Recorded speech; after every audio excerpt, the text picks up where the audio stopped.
je to pitanje na koje nemate odgovor. E pa koje god daje, sada ćete ga dobiti.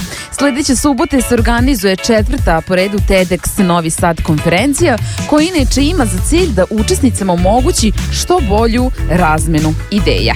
Sa nama je Maja Čolak, članica programskog tima TEDx.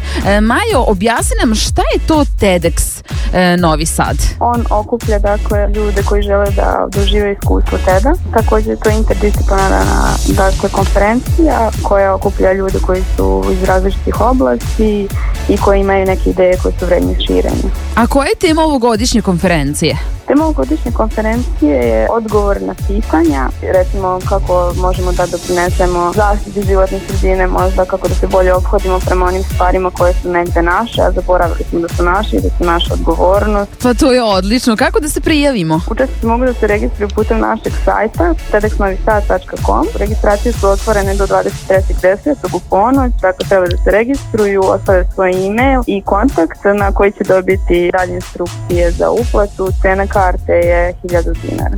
Super, hvala ti Majo. Ja se izvinjavam, idem časom da se prijavim, a dok se vratim peva nam Calvin Harris i Rihanna. Radio Signal.